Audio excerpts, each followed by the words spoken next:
Welcome back, everyone. Thanks for joining us on Two Broads Talking Politics. As always, I'm your host, Sophie, and I'm here with your co host, Kelly. Hey everybody, just so you know, I'm wearing my Mom's Demand Action shirt right now. And in case you haven't guessed from Kelly's comments, we have tonight with us Brenna, who's the Chicago lead for Moms Demand Action for Gun Sense in America. Welcome, Brenna. Hello, everyone. Thank you. And if you also haven't guessed from our guest, our topic tonight is gun control in the United States. So, Brenna, I guess my first question for you is just if you could tell us a little bit about how you started working with Moms Demand and what really makes gun control important to you. Of course. So, I am a mom myself. I have a 5-year-old son and a 3-year-old daughter. And last summer, the summer before, with the Pulse nightclub shooting, it really struck me so hard to see that mass shooting. It was another tragedy, another horrible event in America. Mm-hmm. And I was ready to just be numb again and just accepting that this is the way our lives are now. Except then, following that event, I saw that the Senate and the House of our country, they had a filibuster and they had a sit-in and they were up all night. And Chris Murphy from Connecticut was standing on his feet and showing pictures of the kids from Sandy Hook and saying, we have to do something. And so it was really the mass shooting, but then seeing that, wait a second, there are Democratic legislators standing up and talking about this, and they are fighting. Because I had always kind of thought within the past couple decades, the Democrats aren't going to talk about this. They're not going to push it hard.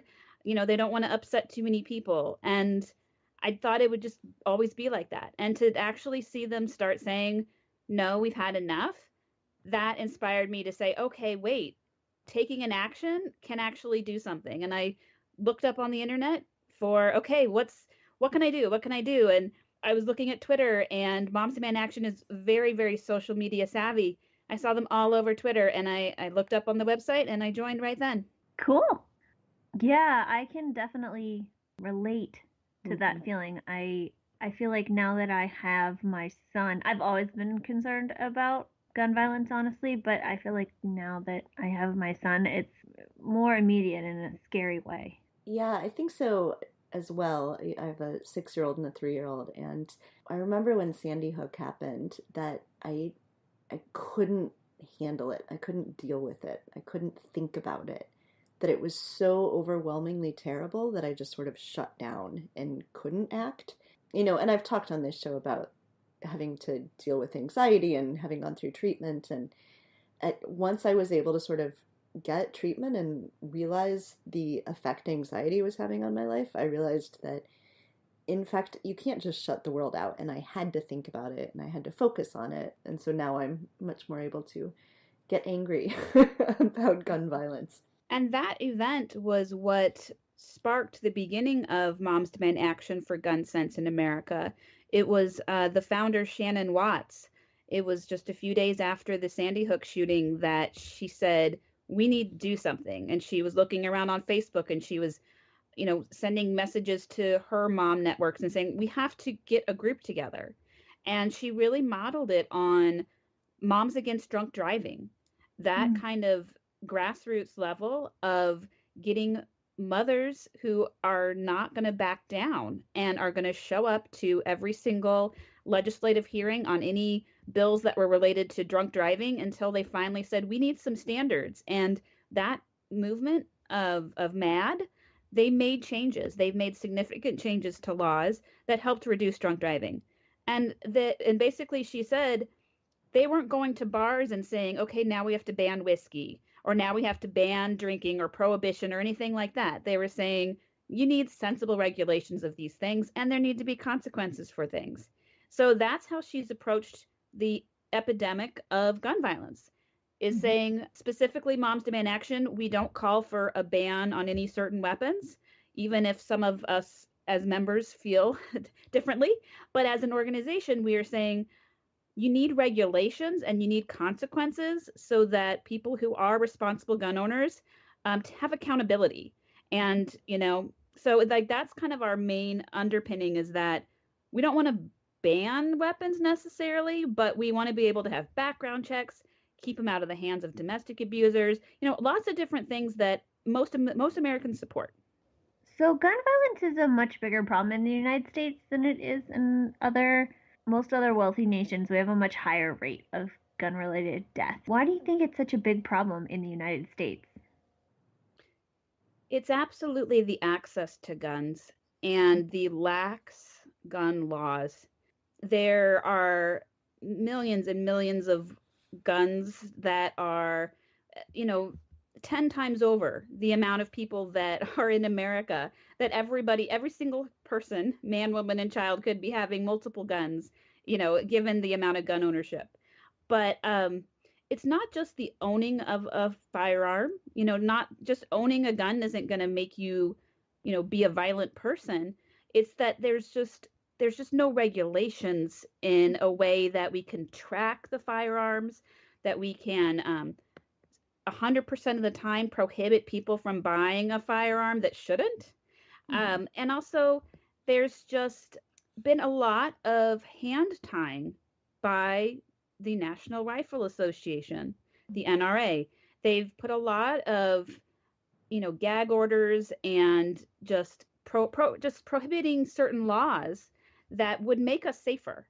And that's what's been so frustrating, is that we're fighting a very, very large, wealthy lobby group that continually suppresses any kind of changes that would help improve safety and help reduce gun violence. Which is particularly frustrating because I don't feel like a lot of people who aren't interested in politics realize this, but the NRA is not like a grassroots like advocacy group. It's like a corporate lobbyist group. They don't necessarily represent like gun owners generally. They represent the industry, the gun industry. So it's kind of scary that they have so much clout, so much power in our government. Yeah, there was an interesting piece. It was somebody who was writing an editorial. It was in The Hill, I believe. Josh Horowitz. So he's the director of the Coalition to Stop Gun Violence. And he was writing, and it just came out a few days ago in The Hill. It's called The Path Forward for Democrats Starts with Gun Violence Prevention. And he points out that, for so long, Democrats have been afraid of speaking up to the NRA. That the NRA would pour a ton of money into their opponents. And what we saw in the Virginia election was that actually the Democratic candidates were outspoken in their approval for gun safety measures and gun control. And they actually, Ralph Northam and Justin Fairfax, who's the lieutenant governor-elect, and Mark Herring, who's the attorney general in Virginia, they joined activists outside the NRA headquarters in Virginia to protest the organization's dangerous practices. And they were elected. And so, up and down the ticket in Virginia, the Democrats stood up to the NRA in the NRA's home state, and they won. And so it may be that the NRA does not have the power that it thinks it has, and a lot of its power has just come from people being scared of its power. That election was amazing. And from the Moms Demand Action side, it was a huge win. And that specific article that you're referring to, what the poll question was about what issue is number one for you. And it was about gun laws. If gun laws is your number one issue, it wasn't saying pro or anti. So it used to be certain people that would say gun laws is my number one issue. That would almost entirely be the pro NRA group. Mm-hmm. And it's only now that, moms like myself, of course I care about, gun violence prevention, but also I have, women's rights and immigration and, like so many different other issues that maybe in the past I might not have said gun laws is my number one issue. I might have said reproductive rights or something else. But now it's not just that the candidates are saying we're standing strong for gun control. It's that the voters themselves and the constituents are saying gun laws is my number one issue right now, and I'm going to make sure that the people I'm voting for know that. So I want to talk a little bit. You had mentioned that a lot of gun control regulations have pretty broad popular support. Let's talk about some of the ones that are popular and why do we think they haven't been passed if they have support for voters? The number one, of course, is universal background checks. Mm-hmm.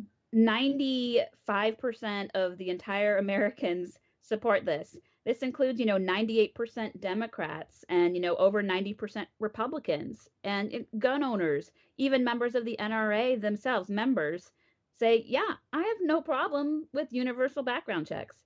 Mm-hmm. And I have some information here that since they instituted NICS, the National Instant Criminal Background Check System, when they instituted that in 1998, since then, over 2.5 million sales have been blocked to people that were prohibited from buying a weapon. So that's 2.5 million guns that were not sold to people that shouldn't have bought them. So when people say, like, oh, background checks don't really work or it doesn't really matter, I mean, that matters, definitely. Mm-hmm. And the problem is when we talk about universal background checks, the response we get from a lot of people is saying, well, they're already background checks. I go to a gun store, and I have to do a background check. So what are you complaining about?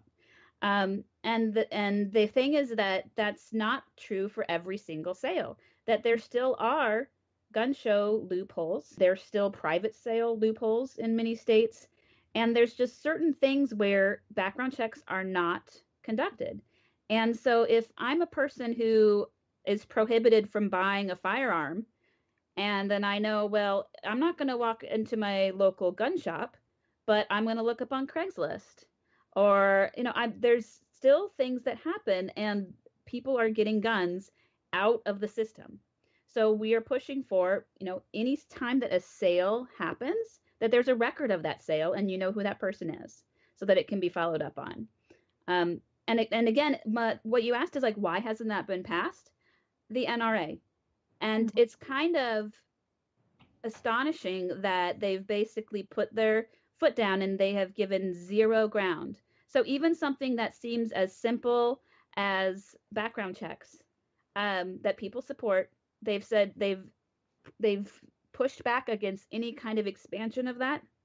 Mm-hmm. And because they want the sale. So they don't want to prohibit any sales. They don't really care who's buying it, is kind of my personal opinion. Mm. And I can vouch for the fact that, it's pretty easy to get a gun without background checks because I'm a former gun owner who owned a gun and never had any background checks because it was my husband owned one when I married him. And so we had it in our house, and I never had to do anything. In fact, he had gotten it from his father, I think, who just gave it to him. So there was no background, and who I believe bought it in a private sale himself. So there was no background check going on for any of us. Yeah. So I can definitely vouch for that. Yeah, so my parents live in Ohio, and I was talking to them about this when I was home over Thanksgiving, and my dad told me this just was astounding to me. It makes sense in retrospect that you can buy guns at garage sales in Ohio, and that people who find out there's a garage sale going on will call. They'll call ahead of time, and they'll say, "Do you have any guns? Do you have any knives?" And they will show up before the garage sale even happens to wait for the doors to open so they can go in and buy the guns. Yep. Wow. I've seen people selling them at like a large informal flea market, just tables of guns in Ohio. I'm also from Ohio originally, by the way. So yeah, I can definitely vouch that they are not very tightly controlled. Yeah. Do we think that gun violence is worse in the United States now compared to say 20 years ago? Because it seems like it is